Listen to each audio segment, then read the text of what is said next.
let's start looking.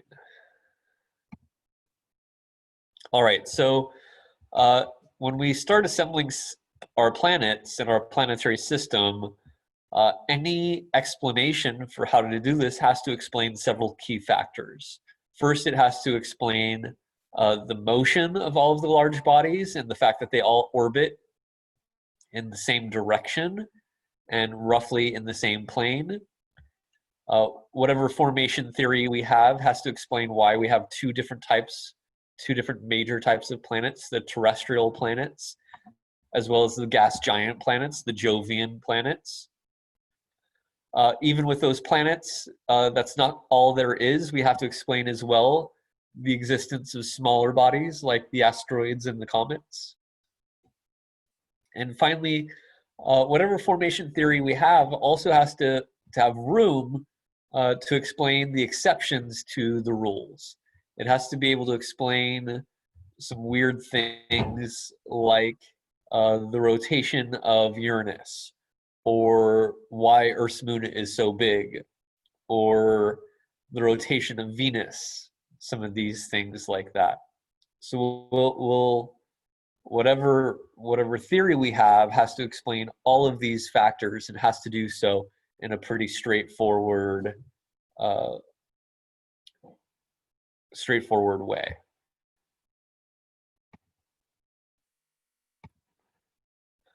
So the preferred theory for today is the nebular theory. We were kind of talking about nebulas a bit last time.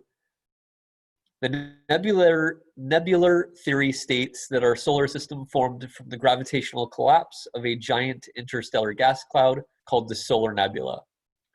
Last time we focused on how that solar nebula was used to create stars, and how those stars went on to fuse the elements, and then how the stars lived and died, and how they evolved, and how the stars, when they did die, released a giant gas cloud, which would go on to then form a new solar nebula that planets could form from, and other stars could form from.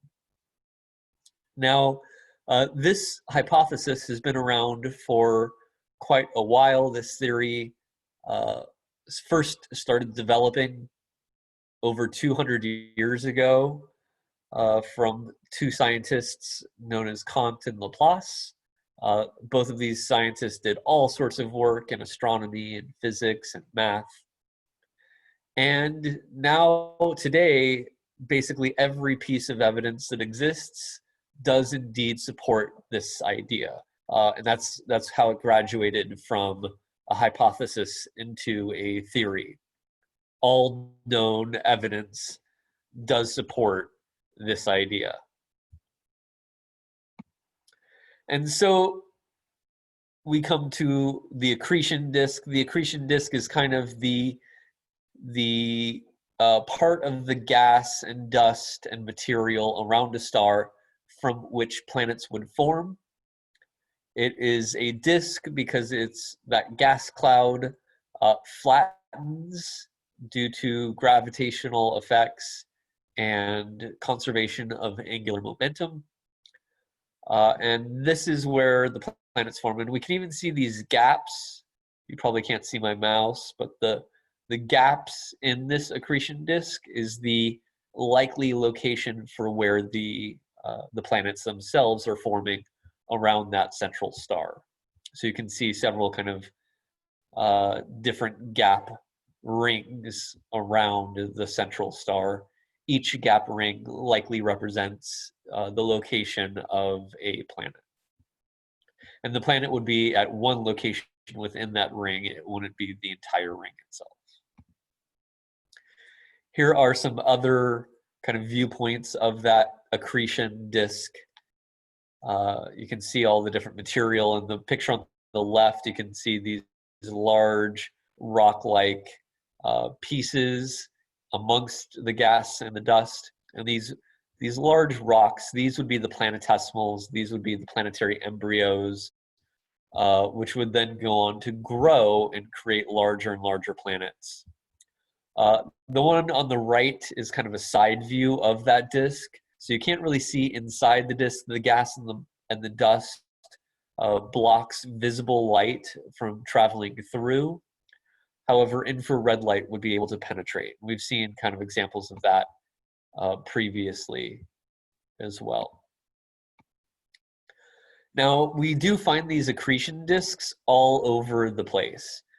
So this is looking at the nebula around Orion. You can see Orion's belt, the 3 stars kind of in the middle there that are extra bright. Inside of the nebula, where Orion's belt is found, there are countless, but here shown at least 6 different accretion disks where stars have soaked up a lot of the gas and dust around them and emptied out a little area for them to grow and where their planets will also form. And so here we're kind of looking at that again.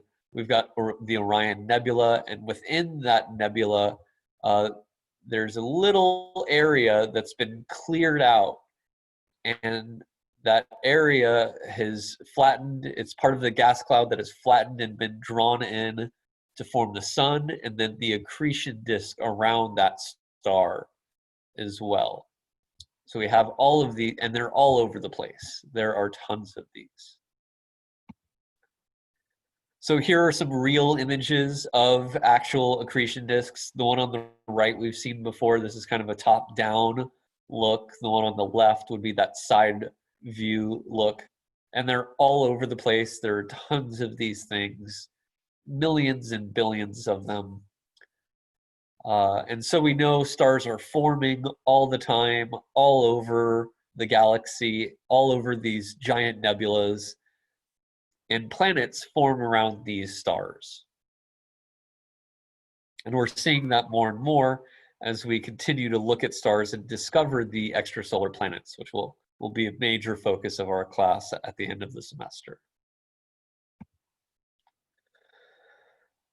So again, this is kind of a cyclical process. This happens over and over again, where stars are born in clouds of gas and dust. Those stars produce heavier elements and have planets form around them. Those stars grow and explode, returning the material that they brought together in the first place back into space to make new clouds of gas and dust, from which new stars form, and on and on and on.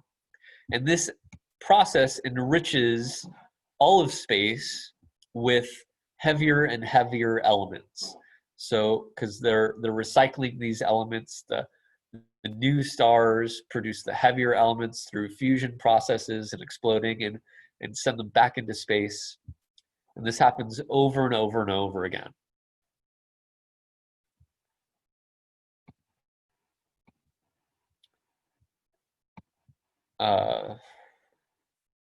And so this idea that the stars are forming from these clouds of gas and dust, they support the idea of that nebular theory, that if the stars are forming from these gas clouds, then the planets are probably forming from them as well, since those planets are forming around the stars that are forming in these gas clouds. So now let's focus on those planets. So first, again, one of the major things that has to be explained is that almost all of the planets rotate in the same direction, and they also orbit in the same direction. So they're all orbiting. This is a top-down view, and in this view, the planets are orbiting counterclockwise. They're also rotating counterclockwise for the most part. And I say for the most part because those major exceptions are Uranus and Venus. So Venus rotates in a clockwise fashion while orbiting in that counterclockwise fashion. And then Uranus also, it's flipped on its axis. It's rotating out of the page. So it's kind of bent over on its axis. it's 90 degrees. So it rotates perpendicular to the direction that it orbits. And we'll talk about what might allow that to happen. But all of the other planets, they're all orbiting in the same direction. All planets are orbiting in the same direction. And then most of them are rotating in the same direction as that even. So how do we explain this fact? How do we explain that the rotation in the orbits line up with the sun's rotation as well? And that's due to the conservation of angular momentum and just how, as these clouds of gas and dust get denser, their gravity makes them shrink, and then any rotation that they have gets accentuated because, as you remember from the ice skater video, when you bring your hands in, they rotate faster and faster and faster. And so as that gas cloud collapses, all of the material in that gas cloud starts to rotate faster and faster and faster, and it all does so in the same direction because the friction of the particles amongst them would prevent them from going against that rotation. So they all have to move together.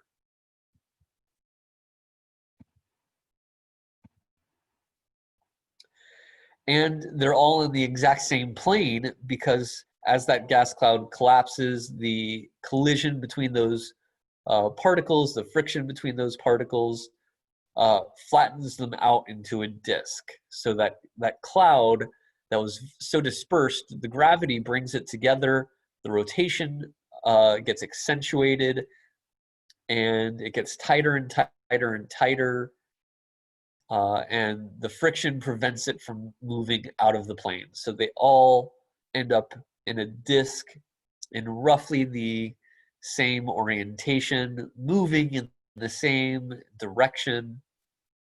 And so we get this flat plane that all of the planets are moving in the same direction.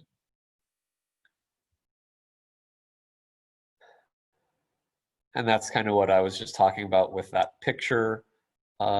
The random motions of the particles in the cloud get reduced by all of the collisions that are happening, so that they all move in roughly the same direction and in the same plane.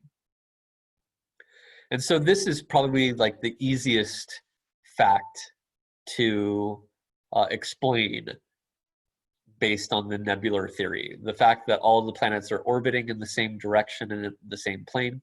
This is right in line with star formation, and we can see this happening all over the place in space. And we know how this process works pretty well. So this idea of collapsing a nebula into a gas cloud from which the planets and the star can form is very well explained. Also, in this theory, the sun, when it first formed, would have been rotating much, much, much faster than now. And it would have had a very, very strong magnetic field that interacted with the solar nebula. And those two would have interacted to slow the rotation of the sun itself down as well. So we can explain the how the magnetic field of the sun interacted to slow down the rotation rate of the sun itself as well, so that it wasn't just super, super, super fast. Again, those particles that are in the innermost of that rotating disk move the fastest. So we have to slow those down. And again, yeah, these disks are all over the place. We can see them in all different stages. The Hubble Space Telescope was a major part of making these discoveries and finding them in the variety of locations that we do. And then here we kind of see a simulation of that process. Here you can see the jets of material coming off the star in the center. This would have been through some of the stellar processes that when the sun ignites, it blows out the material around it. It creates some space, and that material quite often travels along the magnetic field lines of the star as well. So that's those polar jets that we're seeing there. But the main thing I wanted you to see from this was just how that cloud continues to collapse. It continues to get denser, and it forms that disk shape, which when gaps form in that disk, that's where those planets are, and that's that black dot in letter C. That's the planet that's left behind that gap in the disk. Any questions so far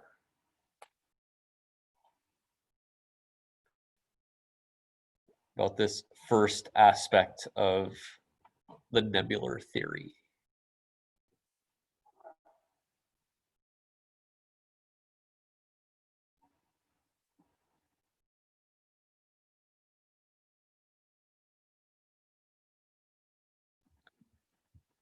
All right, then let's continue.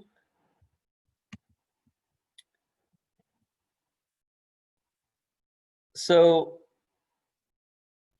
one of the major problems, though, is that these disks do not last a long time. Those disks are very, very short-lived.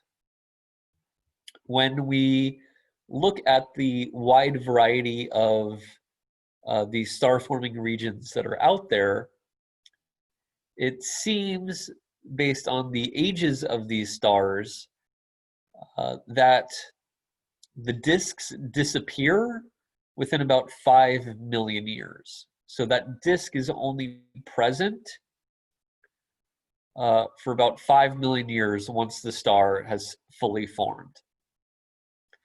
And what that tells us is that there's not a lot of time to form the planets, especially the giant gas planets, because that disk has to be there in order for those gas giant planets to soak up all that hydrogen and helium that makes them so large.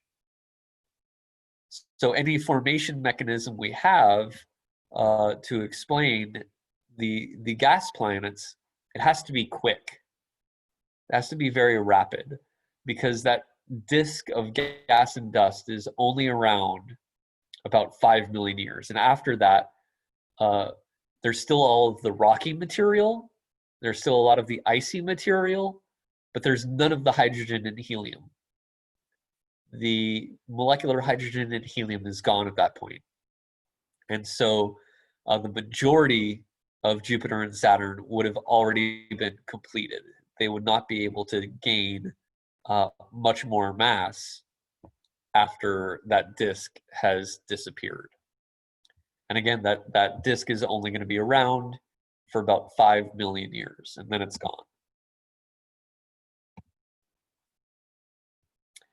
Now, just to kind of talk about some definitions that we'll use quite a bit. A planetesimal, this is like the building block of a planet. A planetesimal is about a 1 to 10 kilometer diameter object that forms from the accretion disk itself and then completely melts due to decay of radionuclides. So these things do become fully molten at one point because of the heat from decaying radionuclides. Most of them are about 10 kilometers, but they can go as far down as 1 kilometer.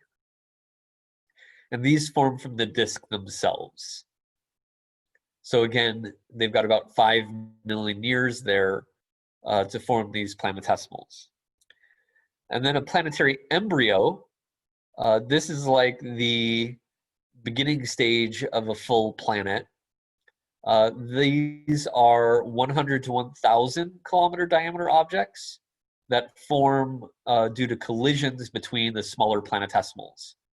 And so when you add a bunch of the planetesimals together, that's where you get the planetary embryo from. So they might have also soaked up some material from the accretion disk, but a large proportion is from the gravitational effects of colliding planetesimals. So both of these are like the things that make the planets themselves, but the planetesimals put together make the embryos.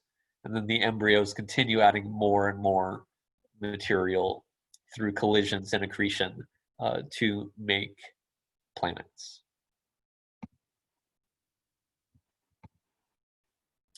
So here we're kind of seeing that process of accretion. On the left, we have many, many, many planetesimals, all on separate orbits that overlap with each other because these orbits are elliptical. And since these orbits overlap, every once in a while they collide. And when they collide, some of that material sticks together. That's the process of accretion. It's the continued adding up of these objects that when they collide, they mesh together rather than bounce off each other. And so in that middle picture, a number of those rocky pieces, all on separate orbits on the left, have been added to each other to form planetary embryos. So now we have these much larger objects. Some of the planetesimals are still there, but a lot of them have been soaked up by the larger objects. And then as these larger objects continue to collide and accrete material, they end up forming the planets on the right. And then these planets, they're far enough away from each other that they don't cross each other's orbits, and so they're relatively safe, and they enter their final stage of being a full-fledged planet. And this process should take around 200 million years or less. And that's kind of what this simulation is showing. So this simulation is starting in the upper left at time 0, so when the solar system first formed, or at least when all of these planetesimals exist. We have all of these different planetesimals, the red ones indicating rocky ones, the blue ones indicating water or ice. And as time goes on, so after 100,000 years, because of the gravitational effects of these objects and the collisions between these objects, some of them become highly elliptical. So that's the ones that are way above the x-axis. These are on highly eccentric orbits. The higher they are, the more eccentric they are. And so there are eccentricities due to the being affected by gravity from all of these different objects. It kind of messes with the planets and makes them enter each other's orbits. And as they enter each other's orbits, they begin to collide with one another. And you can see by the 10 million year time span that a lot of the rocky ones have gotten significantly larger. And there's a lot fewer of the rocky ones. There's a lot fewer of the rocky ones, and there's a lot fewer of kind of the middle class ones, those green ones where they're kind of a mixture of rock and ice. And even some of those rocky ones, they've been sent much further out too. You can see that red one kind of in the middle there at a much greater distance than where it originally started out. And then in 30 years, or at the 30 million year mark, we start to have fully fledged planets. And by 200 million years, almost all of the objects are gone. We started off with a ton of different planetesimals, and we've ended up with 5 planets, some still on relatively highly eccentric orbits. The one in particular, highly eccentric. And so these gravitational effects, they influence each other. They make the planets and the planetesimals change their locations in the solar system. And so we get these planets at different distances from that central star. And they're they've lost kind of their pureness as well, where a lot of our planets started off purely rocky. They've soaked up a lot of those icy ones as well. And so they're now a mixture of the rock and the ice. They're not just rock, pure rock or pure ice anymore. This next slide is kind of another simulation of pretty much the same thing, showing how, depending on what exactly your starting variables are, you could end up with a variety of different planetary systems. So in that B image down below, we have a couple systems where we get 3 different planets, some where we get 4 different planets. Some of those planets are at greater distances than others. They're smaller or they're bigger. There's more space between them or there's less space between them. These simulations are very model dependent. The processes work quite similar, but exactly what variables you use and what values you pick for those variables, you end up with greatly different results. And so these simulations are good at coming up with planetary systems. They're not good at coming up with one particular planetary system. So for example, making a system identical to Earth through one of these simulations, or not to Earth, but to our solar system, including Mercury, Venus, Mars, Earth, Jupiter, Saturn, to get them all at their locations with exactly their masses is extremely difficult to do. We do not have a simulation that reliably does that with the wide variety of variable values that are expected. So making planets with this process and these simulations very easy to do. Making our specific solar system is pretty tough. But as we're seeing, there's a lot of different planetary systems out there. With all of the known extrasolar planets now, these simulations are great for explaining the huge diversity of planetary systems that we are finding out there.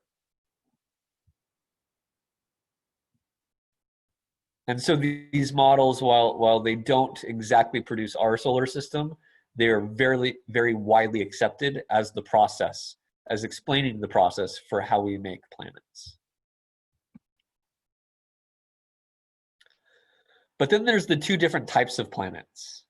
We have terrestrial planets and we have Jovian planets, and they're very different from each other.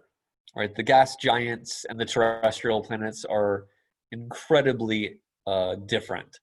So the terrestrial planets, they're small in mass and in volume. They're all found much closer to the sun.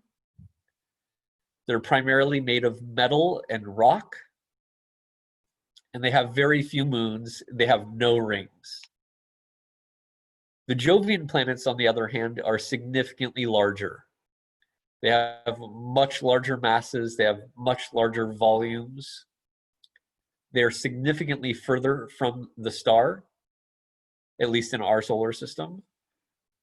They're primarily made from hydrogen and helium and hydrogen compounds like methane or ammonia.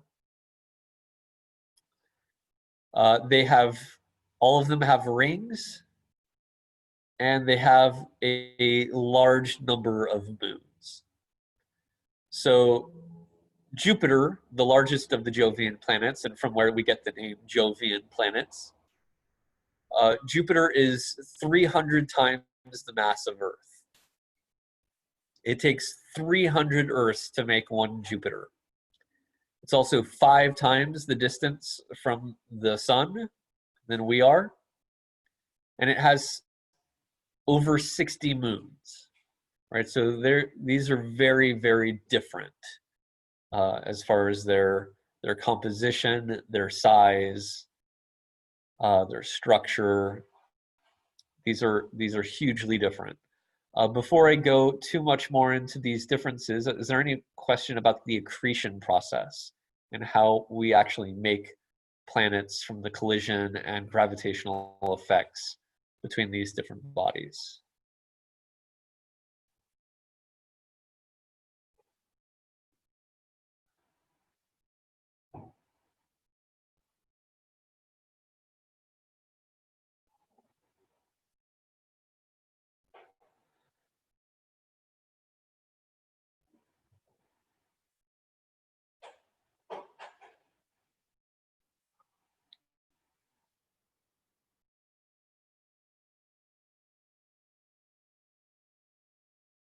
All right, then let's continue discussing the two different types of planets. So we talked about a lot of these factors already. The terrestrial planets smaller. They also have higher density. The density of the terrestrial planets is much higher than the Jovian planets, and that's because uh, the terrestrial planets are made out of rock and iron, which have densities of 3 for rock, or 3,000 kilograms per meter cubed for rock, 5,000 or so, or sorry, 7,000 or so for iron, with a bulk density for the terrestrial planets of about 5.5 grams per cubic centimeter. The Jovian planets are much lower. They're less than 1 or around 1 as far as their bulk average density. And that's because hydrogen and helium has a very low density. Their density is extremely low. Another major fact is that the terrestrial planets have a solid surface. There's not a distinct solid surface for the Jovian planets. They are very fluid. They're gas planets, right? But their gas pressures are extremely high. Their gas pressures are much, much higher than even pressures deep in the interior of the Earth. So that idea of a solid surface just doesn't really work when we think about the Jovian planets. They do have cores made out of iron and rock, but the pressures are just so high, it doesn't really make sense to talk about a solid surface on the planet. They have a cloud top. That would be the closest we could get to what the surface of the planet would be like. Now, what makes these planets form differently is based on what materials are stable at different locations in the accretion disk.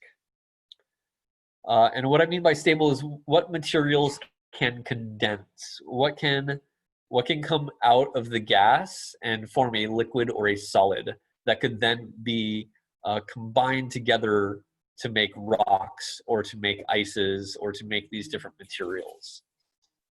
And hotter temperatures are found closer to the star, and colder temperatures further away. And so because we have these hotter temperatures closer, things like metal can form really, really close to the star, because metals will form a solid or they'll form a liquid at temperatures of around 1,000 degrees Kelvin. Rock, a lot of rocks will condense at similar temperatures, around 500 to 1,000. And so you can have rock and metal stable in solid and liquid forms very, very close to the star. Things like water or methane, you need to be below 200 degrees Kelvin. And so it's just not possible to have these hydrogen compounds condense in the inner solar system. You have to be far away from the star to get these materials to condense. And what that means for the planets is that there's some position in the accretion disk where metal, rock, ice, and hydrogen are all available to add to the planet. And then inwards of that, there's only the rock and the metal. And so you just can't get the same amount of material in the inner terrestrial planets that you can in the outer solar system. In the outer solar system, more materials are able to condense than in the inner solar system. And that's because of just how hot it is in the inner solar system. Here is a graph showing the temperature of the solar system accretion disk with distance. And you can see that up to about 2 astronomical units, the ices and the hydrogen compounds simply are not stable. And that it's outside of this distance where you can get the hydrogen compounds and the rock and the metal.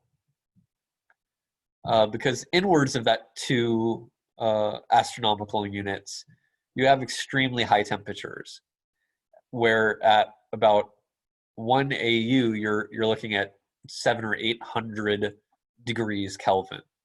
That's like 3 times the boiling point of water, right? So with this idea in mind, there's this concept of what's called a frost line, where outside of the frost line, you have all of these different materials that are stable. And inwards of that frost line, there's only the rock and metal.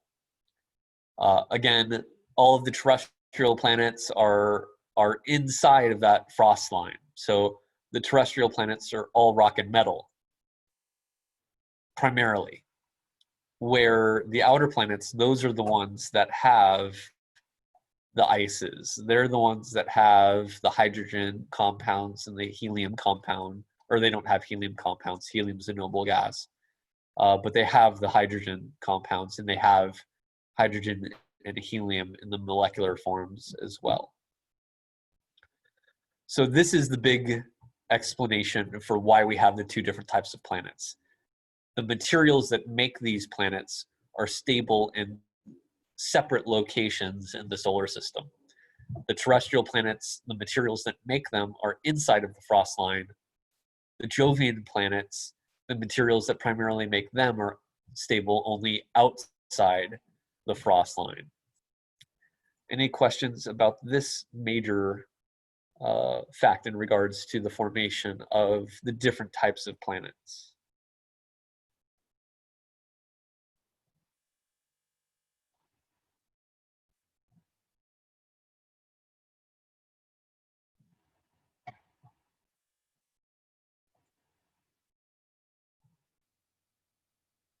All right. Now, when we look at the materials that were the first to condense from the solar nebula, these are a type of material found in a specific type of meteorite. These meteorites are called carbonaceous chondrites. They have these calcium aluminum inclusions inside of them that are the very, very first materials based on the temperatures that they form at that would have formed in the solar system as it began to cool, as it got colder. When we look at these calcium aluminum inclusions inside of carbonaceous chondrites, they have an identical chemistry to the atmosphere of the sun, minus the hydrogen and the helium.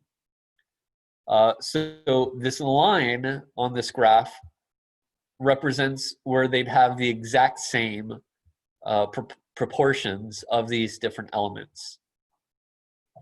And basically every element on this graph falls very, very close to that line, with a couple exceptions being nitrogen, carbon, and oxygen, which form inside of stars themselves due to the fusion processes. And then lithium is one other one, which I forget the explanation for why lithium is not. But most elements are identical to the solar atmosphere as they are to these first things that condense from the solar nebula. And this tells us that the stuff that formed in the solar nebula was the same stuff that the star formed. So it's not that we have these two different sources of material. It's the same material that made the star that also made the things that went on to make the planets. So the first stuff in the solar system is the same stuff that made the sun. And then this stuff, these first condensed materials, went on to then form the planetesimals and the planetary embryos and all of that. So the terrestrial planets, these formed from the small particles of rock and metal that were present inside of the frost line. They accreted together through collisions that were caused by gravity. And as these continued collisions made more and more of the material stick together due to the gravitational effects, this is the process known as accretion that made our terrestrial planets. As far as the gas planets, they also formed from small particles, but they were outside of the frost line, not inside of the frost line. They're larger because the planetesimals would have been larger, because more material would have been available, because that more material could condense. And then once the core of the planet was large enough, which is estimated to be at about 10 Earth masses, at that point, the high gravity from this 10 Earth mass core would have sucked up all of the hydrogen and helium that was available. And that's where you get that huge gas envelope for these giant gas planets. And this all had to happen super fast. So these Jovian planets, they get about 10 million years to form, 5 to 10 million years to form, because then after that, all the hydrogen and helium is gone. So they have to get that 10 Earth mass core very, very fast. And then they soak up as much hydrogen and helium as they possibly can.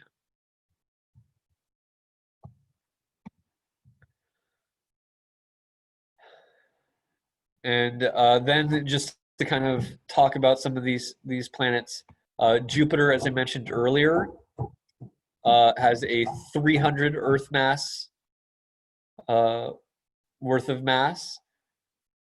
Saturn is about 85 Earth masses. And then Uranus and Neptune are about 15 Earth masses or so. And this kind of leads us to, even within the Jovian planets, there's a subdivision where what we call the sub-Neptune planets. Because these Neptune planets, they are gas giants. They're 15 times Earth mass, but they are significantly smaller than than Jupiter-like planets. And so even within the Jovian planets, there are some subdivisions in them as well.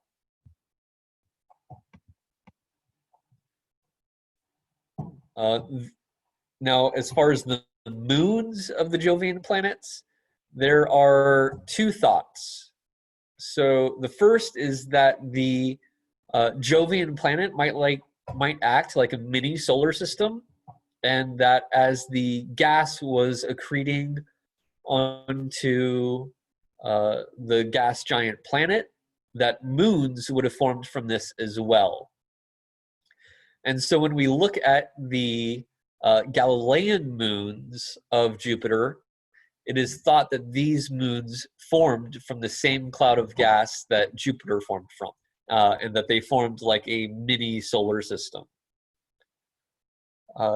but a lot of the moons likely did not form this way. Jupiter has over 60 moons. So how do we get that? We'll talk about that in a little bit. Yeah, the Jovian planets stop forming when the sun blows away all of the gas.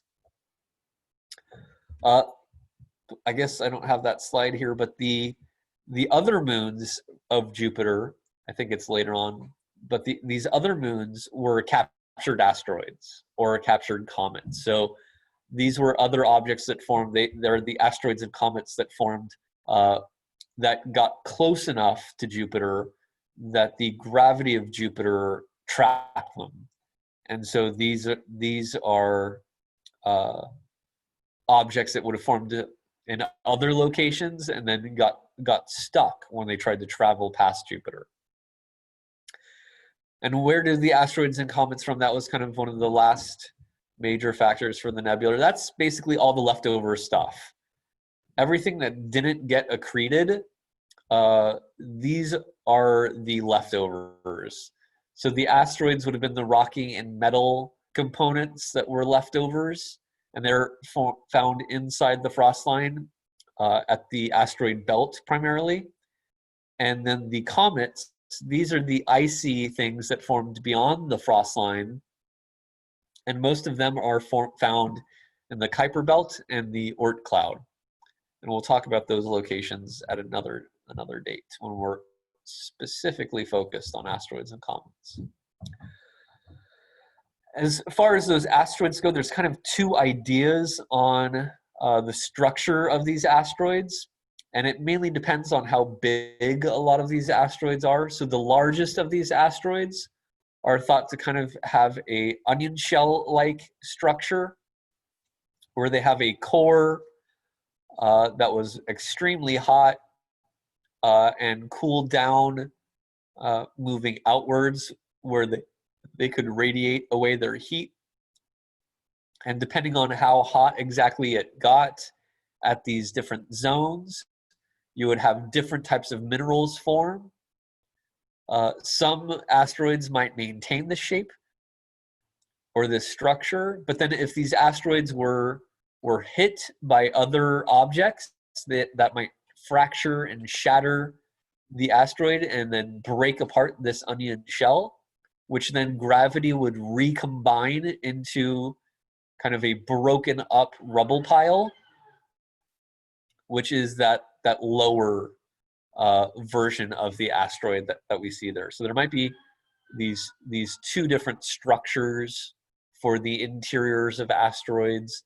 They might be fully structured, like in the upper part, or they might be completely fractured and disintegrated and re-put back together, and very jumbled and chaotic, as is the case with the rubble piles.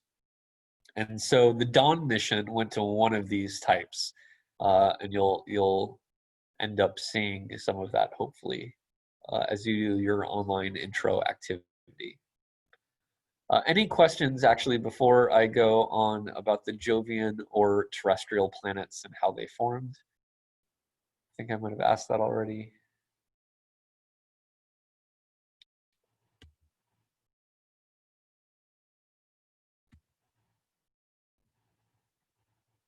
All right. Then, because of this leftover material, right, we have all of these planets. They're sticking around. They're mainly in their final shape. But there's all this leftover stuff. There's this period of time called the heavy bombardment. So at this time, we basically have all of the planets. But the leftover planetesimals that didn't get soaked up, they're kind of still just floating around in space. And they're still on pretty highly elliptical orbits. And because they're on these orbits, they are very likely to hit other objects. And so because of Jupiter, it's expected, as Jupiter evolved, it changed locations in the solar system and would have highly disrupted the orbits of all of these small bodies and flung them everywhere through the solar system. Some maybe would have even been thrown out of the solar system altogether. And when they were thrown onto these strange orbits, these leftover planetesimals would have hit the the kind of young early planets. And we see these scars of these massive impact events all over planets like Mercury, Mars, and the Moon. So there was this period of time called this heavy bombardment where there's a lot of large craters that were unexpected based on our cratering technique. And so that's what we're seeing kind of here. Early on, 4.5 billion years ago, when the planets first formed, it was expected that there were lots and lots of impact events as these planets were actually forming to begin with. That heavy bombardment period is that point, that kind of peak at around 3.8 billion years ago, where a lot of very large major craters were dated on the Moon. And they all had roughly dates within the same rough time period, about 3.8 to 3.9 billion years ago. There are some major impacts. All of these impacts, Oriental, Imbrium, Nectaris, these are about 1,000 kilometer diameter craters. So these are craters the size of continents. These are extremely large. And luckily, we have the actual dates of these events based on the rocks that we were able to sample from the Apollo missions. So we actually know this time period of these large impacts very well.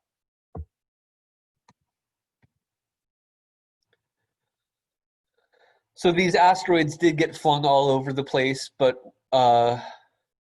presently, they are in specific locations primarily.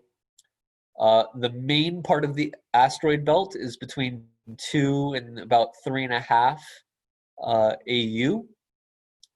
That's astronomical units. So they're about twice the distance from the sun as the planet Earth, 2 to 3.5 times the distance. There are kind of different populations of asteroids, so they're not that important that you know the names. The only ones whose names you should know are the Trojans. These are asteroids that are kind of trapped at about Jupiter orbit as well. But rather than being near Jupiter, they are about a quarter of an orbit ahead of Jupiter or a quarter of an orbit behind Jupiter. What I mean by that, let me see if I can do this real quick,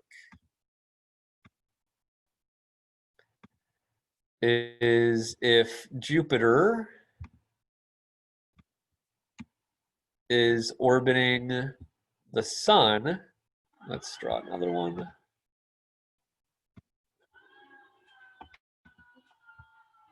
Draw another circle, hold on. So here's the sun in the center, and Jupiter is on an orbit around the sun. Let's see if I can get Jupiter on here. Let's say that this is Jupiter on that orbit around the sun. Then the Trojan asteroids are found a quarter of an orbit ahead, so like in this vicinity, or a quarter of an orbit behind in this vicinity.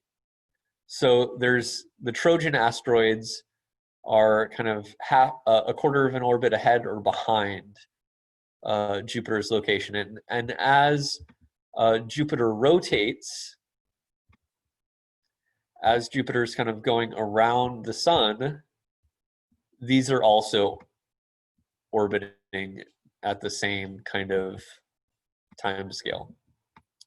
So they're all orbiting together. So that's the Trojans. These are a very important subset of asteroid type. That's the only one out of these asteroids besides the main asteroid belt that I really care that you remember, those Trojans.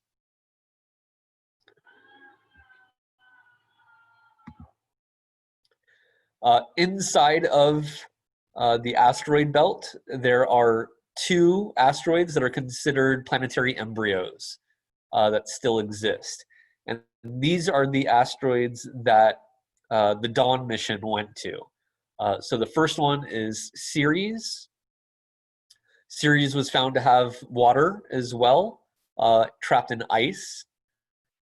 These are some geologic maps of Ceres on the bottom. We learned about how important geologic maps were a couple lectures ago. And then on the top is an elevation map. So the red is a high elevation, the blue is a low elevation.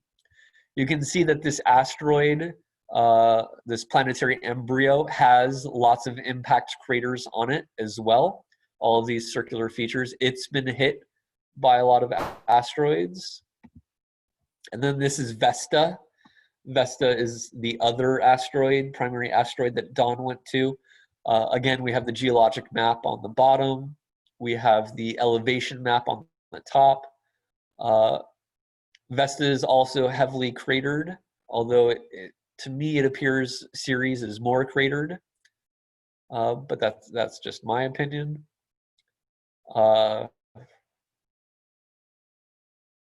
Yeah, so we've got both of these, and hopefully as you do your intro activity on Dawn, you'll explore these two bodies quite a bit more.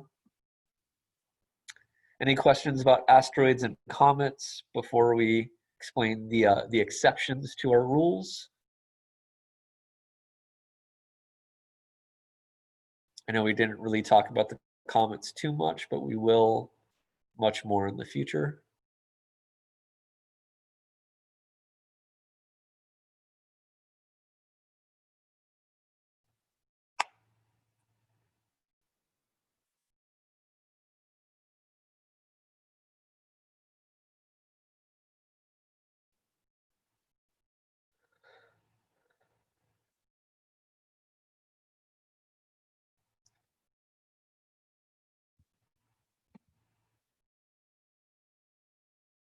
All right, well, then how do we explain some of the exceptions to the rules? So the big exceptions are that Uranus rotates weird and Venus rotates weird.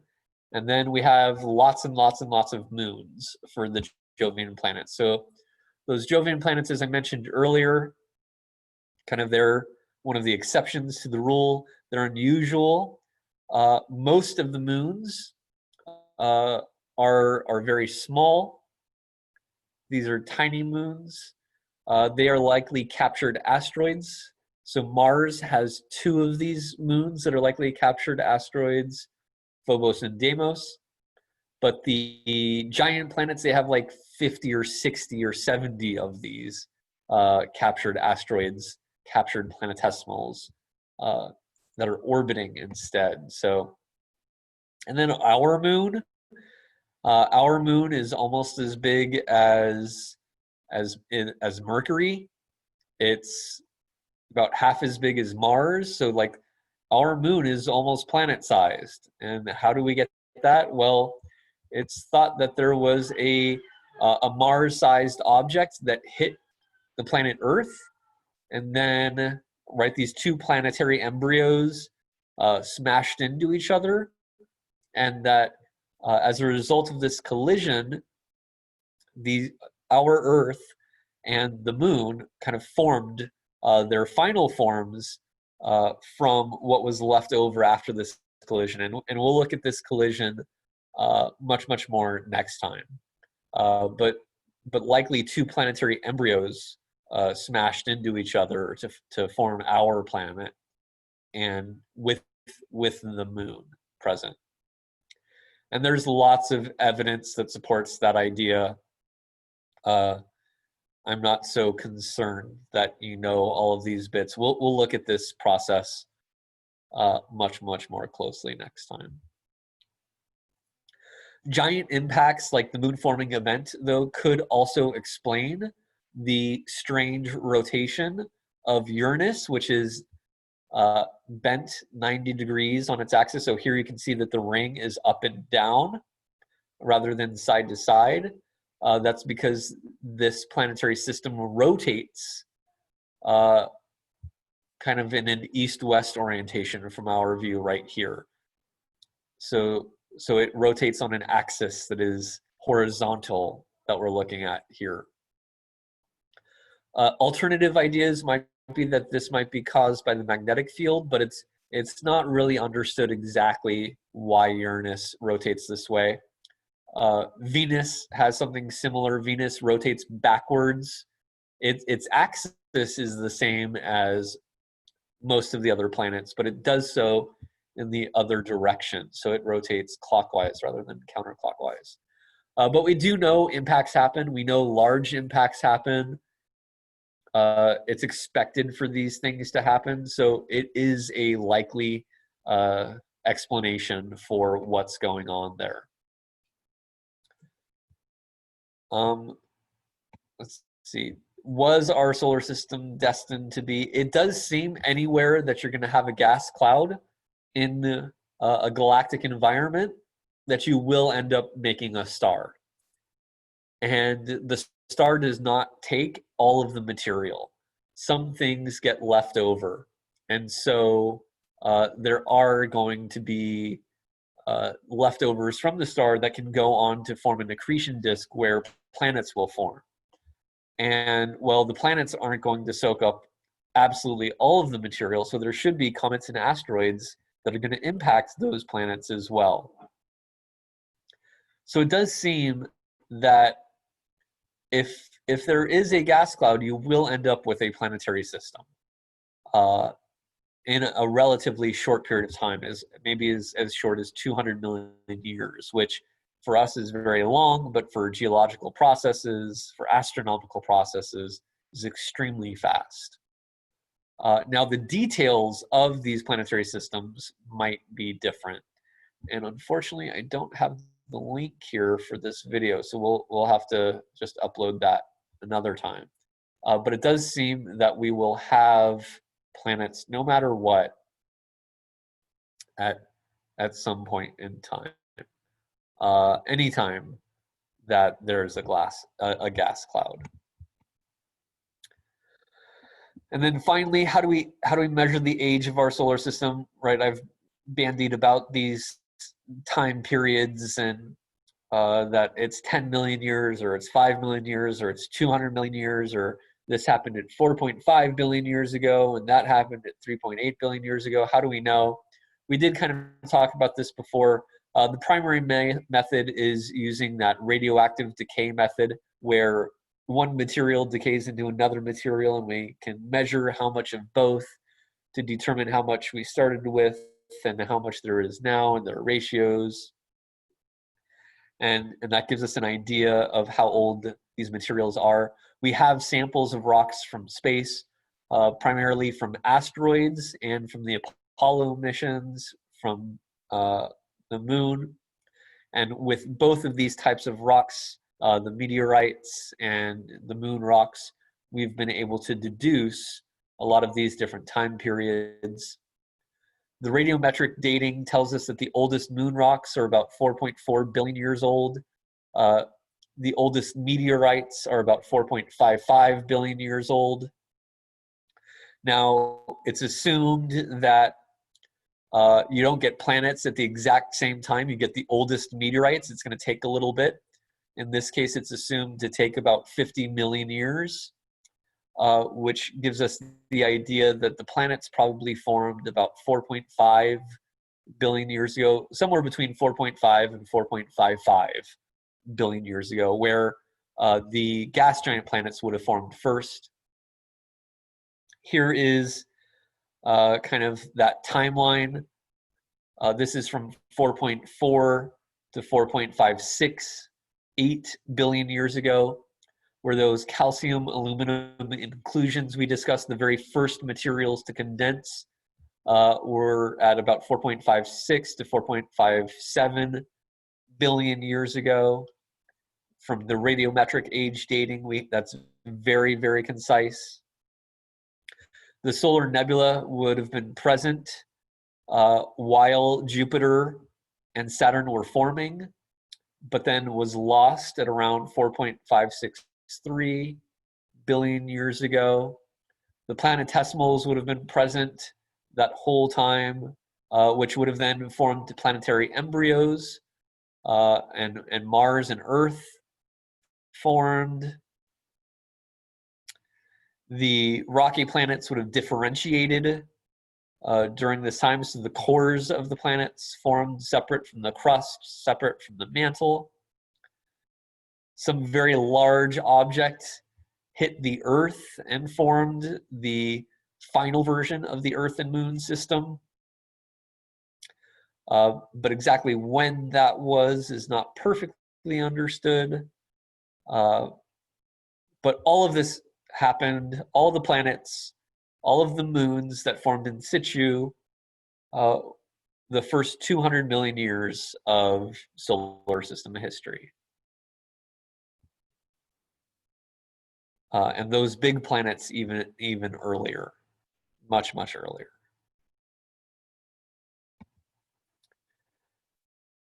I'm not so concerned that you know this upper image here, mainly just this B. But again, this kind of separates why we have the different objects we do and where they're at. So this aluminum 26 is what would have melted all of the objects bigger than 10 kilometers in the early solar system. This is why we have differentiated meteorites versus undifferentiated meteorites. Some of our planets would have formed beyond the snow line, some inside of the snow line.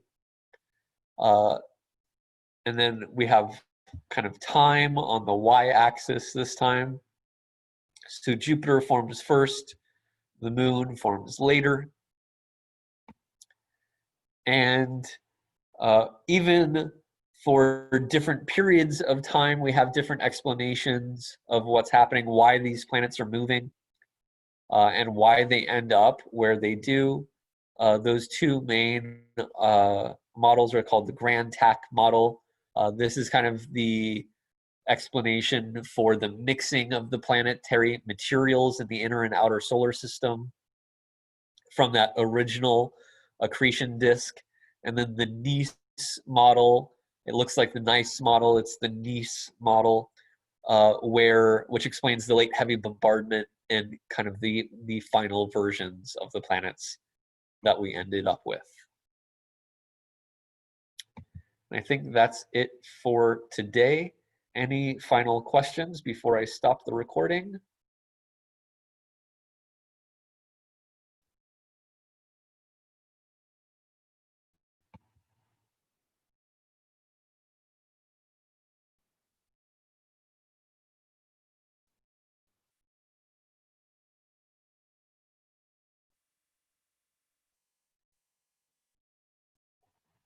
All right, then that's it for today. Please have a good day, and I will see you for our session next time.